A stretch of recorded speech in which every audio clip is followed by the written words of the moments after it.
Welcome back to another episode of 40 Facts About the 40K Universe. I am your host, Gershwan, and you are watching One Mind Syndicate. Today we continue talking about the Tau Empire as we get into the Kroot. If you're new to the channel, subscribe. We post Warhammer 40K content every single day, and if you have any suggestions for other Xeno species to cover, just comment down below. And we will announce the winners of the Christmas subscriber appreciation giveaways at the end of this video. So with that said, let's get into 40 facts on the Kroot. The Kroot are a sentient xeno-species of savage bird-like humanoids who have allied themselves to the Tau Empire during the Tau's first sphere of expansion. While their allegiance is extremely solid, members of the species are known as formidable mercenaries throughout the galaxy. The appearance of a Kroot may change, their biology is very diverse, but for the most part, an average Kroot stands 1.5 feet taller than most humans. Their avian ancestry giving them a bird-like beak and long quills protruding from their heads like hair. Smaller quills, possibly the evolutionary remnants of feathers, can be found scattered all over their bodies. The most unique feature of the Kroot is the ability to manipulate their own evolution by selectively consuming their defeated foes and absorbing their unique traits. These traits are usually chosen by a Kroot leader known as a Shaper. The Shaper instructs his clan, also known as a kindred, as to what type of enemy to consume. The eating of their foes ties in with the religious beliefs of the Kroot. They believe that when a warrior of any race dies, his warrior spirit should be kept, and the only way to do this is by eating his flesh. The Kroot practice this in their burial customs, in which the body of the deceased is consumed by the kindred. Kroot who prey exclusively on particular species will begin to take on the characteristics of that creature. In sentient species such as orcs and humans, they may also take on cultural aspects of that race. Kroot who have fed on Drukhari, for example, soon begin to show signs of the cunning and intense cruelty the Dark Eldar are known for. In the case of consuming animals, this sometimes leads to evolutionary dead ends. A kindred will find itself locked into an animalistic and unintelligent form, unable to evolve themselves anymore. Species such as Tyranids, who also absorb the DNA of their prey, are particularly dangerous for Kroot to prey upon, as they may acquire too many undesirable Tyranid characteristics. The Kroot's homeworld is the planet of Pek. It is a world filled with massive evergreen forests, populated by the hardy Jaga tree, which covers most of the prime continent. The other regions of Pek that are not covered by forest are mainly inhospitable ranges of rock cliffs and jagged mountains. It is from Pek's deep forest that the Kroot originated, and there they live within arboreal colonies, many kindreds led by wise and ancient Kroot Shapers. Most make their homes nestled amongst the higher branches of the trees, from animal hides and regurgitated deadwood pulp. The ecology of the Kroot homeworld includes many species of animals that are partially Kroot, the results of kindred's evolutionary missteps. The Kroot use these related creatures as laborers, pack animals, and even as weapons. The most common examples are the canine Kroot hounds, the lumbering and powerful ape-like Krootoxes, the Narlock riding beasts, and the massive, dinosaur-like great Narlocks. One of the most important creatures on Pek is the Kroot hawk, an animal held sacred by the Kroot, possibly because it may be the evolutionary ancestor of the Kroot. There are other subspecies that are considered outcast in Kroot society, and are killed by the Kroot if found. The Tau race first encountered the Kroot when an exploration fleet outside of the Tau subworld of Dalith picked up long-range scans of orc ships firing on a Kroot warp sphere. The previously unencountered Kroot were defending their enclaves on the planet of Krath, although they were hopelessly outnumbered. Intending only to observe, the Tau were drawn into battle, as both the Aircast Admiral and the Firecast Commander could not bear to watch the honorless orcs bludgeon their way to victory. Quickly deploying their superior fleet, the Tau destroyed the ramshackled greenskin ship. Unfortunately, they realized that this was merely the vanguard of a mighty invasion force that was closing in on them in an encircling pattern. Thus began an extended war, both in space and over several planets, later named the War in the Place of Union, for it marked the first time that the Tau and the Kroot fought side by side. So effective was the sudden alliance that they withstood the orcs long enough for reinforcements to arrive, and ultimately triumphed over the greenskins. The Tau were so impressed with the Kroot's fighting prowess, they agreed to extend the alliance in order to liberate the remainder of the Kroot enclaves, who are also under orc attack. For the next 10 years, the Tau helped drive all signs of orcs from the Kroot worlds, eventually coming to their homeworld of Pack at the behests of the great Kroot leader, the legendary Angkor Proc. There, at the sacred Oath Stone, the Kroot leader swore allegiance to the Tau Empire and pledged his warriors to fight for the greater good. That pledge, and the cooperation between the two races, is still honored today. The two races have continued to work on their relationship, as some of the Tau still see the Kroot as too savage for the greater good. The struggle for the Tau to understand the Kroot culture can best be seen in a letter sent by an Earthcast who lived on Pack. The letter goes as follows. When I was told that there was a spare capacity in the message boat, I could not resist writing to you, my sister. I trust you prosper, as Tau shall. The greatest of the Empire is truly a marvel, for the last 3 campaigns have been on Pack, homeworld to the barbaric Kroot. Fear not, sister. Their propensity for savage behavior is thoroughly held in check by their desire to be part of the greater Tau Empire. They allow us to go where we will, and readily submit to medical inspections so we can better understand them and guide them forward. I do have to tell you that if our preliminary research is substantiated, then our estimation of the Kroot will have to be revised considerably. Our most remarkable finding is that the Kroot are capable of selective mutation. We now have evidence that the life form we refer to as Kroot is merely the most successful of a wide range of divergent species within the same genetic root. Their form can evolve significantly over the span of 4 or 5 generations, while for most species, evolution is a journey so gradual that it cannot be witnessed by mortals. I have seen Kroot return from service who have developed the ability to withstand chlorine atmospheres in the course of a few years. Major changes, I would suggest, are possible, but require a great exposure to the source of the mutation, possibly over several generations. In this case, the source of mutation is their diet. As we have known for some time, the Kroot feed on the flesh of the dead, an unwholesome and primitive practice, which many hoped we could persuade them to abandon. But in fact, this practice is the source of the Kroot's greatest strength and their largest potential contribution to the Empire. The Kroot are organized into family groups. The elder of their group is apparently able to analyze the content of its gut and extract from it characteristics that might be used for the Kroot's genetic code. This task is apparently performed intuitively, but demonstrates a mastery that the finest minds of our race could struggle to conceptualize. Once a characteristic of their prey is identified, then the Shaper will direct members of the family group to consume this particular prey animal. Breeding is then controlled to ensure that those who have absorbed the chosen genetic morsel fix it as part of their own DNA. From the standpoint of pure survival, we have a species that, when faced with a more dominant life form, can absorb its characteristics within a very short time. It is likely that the Kroot have used this technique extensively, as within every broad category of fauna on Pack, there is an example which is 99% Kroot. The Kroot have evolved from avians, that much is clear, although whether its original form was similar to the Kroot hawk is speculation. Life abounds on Pack's primary continent, so the Proto-Kroot could always feed, but for their genetic quirk, they would have remained in their state while other life forms become the dominant species. The cause of the anomaly is unknown, but at some point, the Kroot genetic code began to mutate. As I hope you have learned, sister, the bulk of the normal DNA contains no data, but merely serves to divide the data that does exist.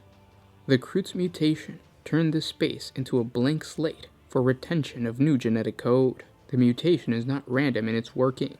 Instead, the Kroot seem to be able to make choices. The more complex the DNA of the food, the more likely the Kroot will absorb something useful. Successful adaptations thrive, others die out. The overall effect was a rapid, accelerated evolutionary program which left the Kroot the dominant species on Pack long before such a situation should have been possible.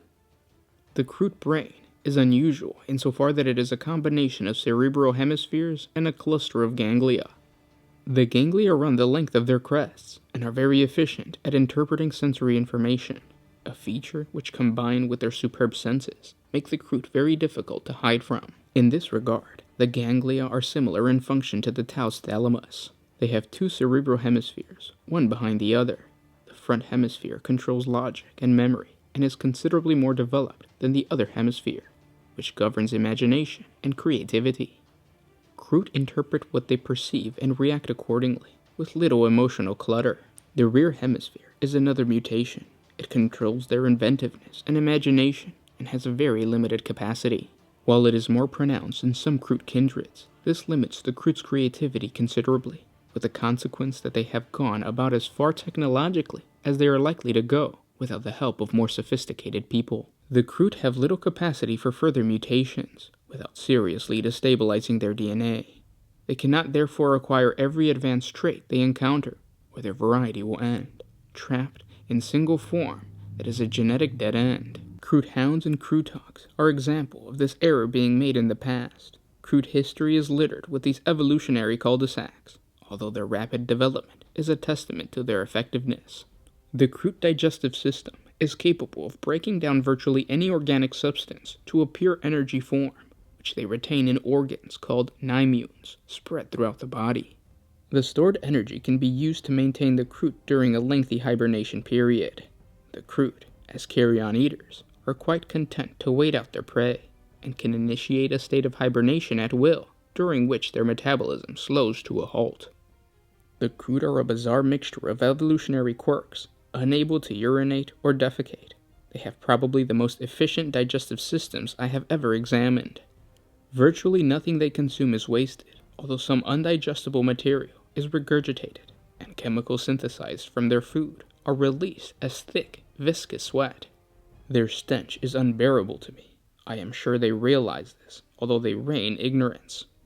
Yesterday, a particularly foul-smelling beast named Omutu spent the whole light time following me around, giving off a range of odors that amused the other Kroot but left me nauseous. I am sure he found it funny. I suppose I should have been glad to discover that there is such a thing as Kroot humor. Standing about 30% taller than us, the Kroot are lean and wiry. They have muscles like metal cables, able to pull taut in an instant, giving them a jerky, deceptively fast gait. They can jump large distances when they need to, and can maneuver through the branches of trees with practiced ease. They seem to ignore shifts in climate and atmosphere. They have a rapport with other wildlife that is probably based on the fact that the Kroot are only interested in such life forms as food when they are dead. Although their own language is a mixture of clicks, hawks, and hoots, the Kroot are superb mimics and are able to link sounds to a practical piece of body language very quickly. Last Rada, I spent a few decks teaching a Kroot youngling to speak Tau. He could make himself understood by dark time, and is now one of our escorts. While we cannot be certain, it is our current belief that the Kroot still have the capacity for further selective mutation. There seems to be several different approaches to achieving this among the Kroot. All shapers seem to belong to one of a number of kindreds, each seeking a different path. This is the nearest thing to a nation we have found amongst the Kroot. We have evidence that each kindred has a fractionally different genetic code to the others. We immediately saw that despite their apparent primitivism, the Kroot enjoyed a caste system related to our own. This reassures us considerably, and over our time, we have come to care for our hosts and the unsophisticated creatures they are. With our guidance, they will prosper. I have spoken with Shazla Town Rakana, who most often guards us on our travels. He tells me that the Kroot are fearsome warriors, and that now they are being supplied with charged rounds for their rifles. They will be a valuable addition to the Empire's forces. We have both remarked on how Peck has the vestigial trace of industry and manufacture, yet the Kroot lifestyle is wholly primitive. We have no idea how on one hand they can operate huge warp spheres, but on the other live in trees bound together with regurgitated dead wood. We have detected unusual energy emissions from some hills nearby, and will investigate shortly. The Shazla has remarked to me that he has noticed a far greater variety of Kroot kindred on Peck than he has seen serving in our armies. This is odd, as many of the Kroot on Peck are clearly warriors, and liable under the terms of annexation to military service. A while back, I saw a warp sphere disembarking its warriors, among which were many injured Kroot. I checked with command, and was told that there have been no sanctioned combat involving Kroot recently. It is therefore my conclusion that many Kroot still pursue their own lifestyle as mercenaries outside the control of the Tau Empire. We were aware that not all Kroot were in agreement with annexation, so we assumed that the dissidents had left Peck to pursue their nomadic lifestyle. Their activities do not disturb us, but their periodic return to Peck is at worst a destabilizing influence, and at best, a break on the progress we have planned for their species. As I mentioned, there are many species on Peck which have emerged from the Kroot. We have identified 3 closely related species already. The oldest stable form we have been able to find is the reclusive winged species, about half the height of a normal Kroot. This variety of Kroot hawk lives in the remote nests at the top of the tallest jagged trees and is independent of the Kroot proper. The Kroots we question tell us that the Kroot hawks are sacred to them and have always been the way they are. We have yet to secure a specimen for examination and have decided that it would be indiscreet to simply shoot one. The Kroot hounds are undeniably descended from the same root as the Kroot themselves. We have surmised that they are the remains of a previous kindred selective mutation. Perhaps they sought to emulate a successful pack hunter, but whatever their intention, they became entirely locked into this one form. Evolution for them now is no different than any animal found on other planets. Their form is particularly vile though. While I have learned to regard the Kroot with some affection, I despise the Kroot hounds. They are slavering brutes, which will kill even when they are well fed. I once found myself alone when a Kroot hound happened by. It just stared at me, sniffing and growling. The more nervous I got, the more it growled. I am sure it would have attacked me, but Mataba, the shaper in charge of our escort, appeared out of the trees, and without an apparent communication, the Kroot hound slunk off. The Krootoks are different again. They wander the forest floors in large clans, feeding off the molds that cover the lower trunks of the jaga trees. They are huge creatures, and are as strong as any warrior in a crisis suit. They are short-tempered, but essentially harmless. Just as the Kroot hounds are trapped in their feral form, the Krootoks are trapped as grazing beasts. I suspect that they have a measure more intelligence, though have been impressed by their loyalty to the Kroot. When a Krootoks is domesticated, it becomes attached to his master to the extent that it will die to protect them. Droken joked that they were as faithful to the Kroot as we are to the ethereal ones. I explained to him that there was more to our devotion than simple reaction to exuding chemical odors. The Krootoks are used as beasts of burden and are the most reliable of animals. When angered, they are said to be terrifying, but I have yet to see them so. I have noted that the Kroot are careful not to mistreat them though. There are many other species on Peck, closely related to the Kroot. Mataba has warned me that some are outcasts among the Kroot, and are killed if found. I shudder to think the horror that Mataba considers worthy of a warning. The Shaper is a formidable creature, and has served us well. So sister, if the thinkers back home try to tell you that the Kroot are just primitives, who don't deserve to share our destiny, you tell them they are wrong. It is wonderful that because of the Empire, we can study such fascinating creatures, and enlist their support in our greater purpose. The next message boat will not be here for at least 2 cycles, but I will write again then. Many reports, aside from this letter, showcase the diversity of Kroot culture. With the Tau lack in melee combat, the Kroot over-exemplify.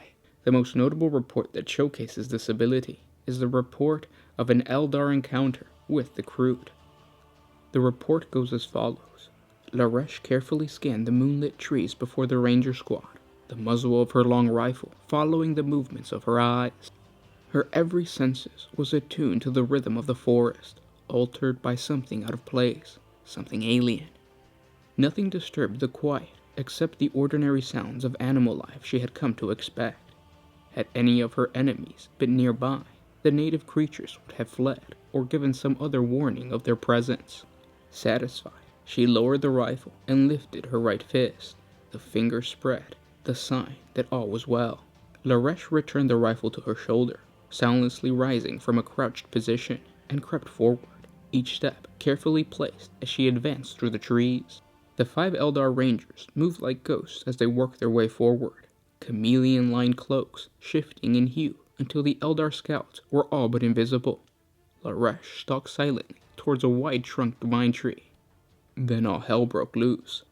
Laresh spun as a Kroot dropped from the trees behind her, the powerful alien rearing over her, shaking the quills on the back of his head and hissing a challenge. She twisted, bringing her rifle to bear But the enormous Kroot swung the blade attached to his primitive firearm up and hacked through the barrel as she pressed the firing stud. The rifle's charging chamber exploded in a searing white fireball, and Laresh fell, burnt and half blinded.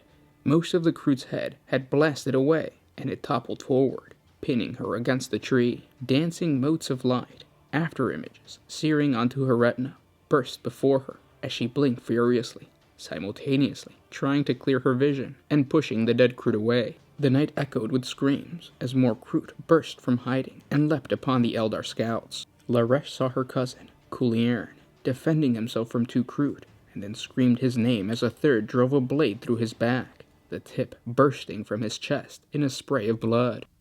She watched Finnegual and Doltha drop their long rifles and draw their shuriken pistols, as Mendhar was bludgeoned to death. Now it was the Kroot's turn to die, as the air was filled with deadly razor-edged projectiles slicing through their alien flesh with ease. For a moment, Laresh dared hope that they might live through this until Dulthwa's head was ripped from her shoulders by the powerful hand of the Kroot warrior. Finnegual spun to face the leader of the Kroot and fired his pistol at point-blank range, the monomolecular disc tearing through his side. The alien took no notice, and Finnegual was lifted high into the air as the Kroot slammed the bladed butt of his rifle into his belly. Laresh wept as her comrade was held suspended, screaming as blood fountained from his body. The Kroot wrapped a hand around the victim's neck and wrenched the blade from the body. He pulled the dying Eldar close and tore a bloody chunk of flesh from his neck with his powerful beaked jaw. Laresh tried to work her hand down to her holster as the horrifying sound of the Kroot feasting on her friends reached her, bone snapping as the Kroot tore their victim apart, devouring the still warm organs within. Her hand closed on the smooth grip of her pistol.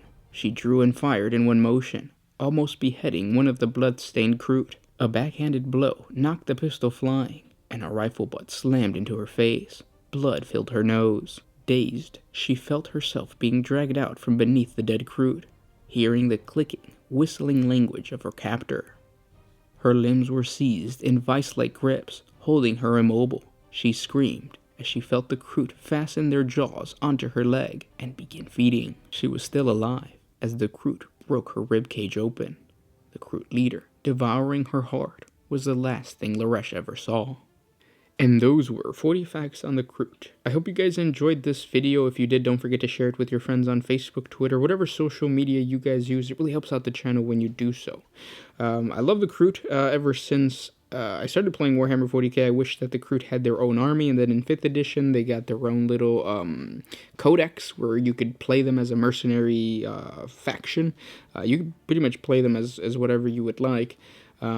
But that is gone now, which kind of tempts me to start a Tau army just so I can play mostly Kroot. That would be actually pretty badass. I'm thinking about it. 2019 is the year for me to do stuff with the hobby. Subscribe to our Instagram because you might see some Kroot stuff later on. The Kroot are very similar to the Orcs in that they have a lot of subspecies that they utilize. Like Orcs have Squigs and Grots and Gretchen. The Kroot have Krootoxes and Kroothounds and all that kind of good stuff. So it's kind of interesting to see the parallels between the two. But then at the same time, the whole idea that they are a culture of kindreds and like clans, and they basically sound like the Wookiees from Star Wars. And they look badass. They kind of look like the Predators with their giant dreadlock spikes. If you guys have any other suggestions for other topics of Warhammer 40k, please comment down below. And if you created your own Kroot mercenary faction, please hit us up on Instagram so we could see that awesome army that you built. Now, let's announce the winners. For the winners, there's 3 announcements today. The first one is the Flyer box set, the Orc Flyer box set that we're giving away, where you could build the Daka Jets or all the different flyers for the Orcs in one box set. You know what I mean. So that winner is this guy. The winner for the starter set for the Orcs is this guy. And then the winner for the Tau starter set is this guy. simply message us on Facebook or Instagram, or email us at onemindsyndicate, the number one, at gmail.com, and we will ship this out to you. Thank you so much for participating. Those who participated and didn't win, don't worry, there's another giveaway coming at the end of this month. We were actually supposed to give away a Space Marine box set, but the year ended and we didn't have time. Everything got crazy towards the end of the year. But don't worry, that's being saved for the end of this month. And yeah, thank you guys so much for 2018, liking, commenting, and subscribing, and all that good stuff. Hopefully 2019 is going to be just as badass, and yeah, see you tomorrow. This is Gershwin with One Mind Syndicate, signing out. Oh,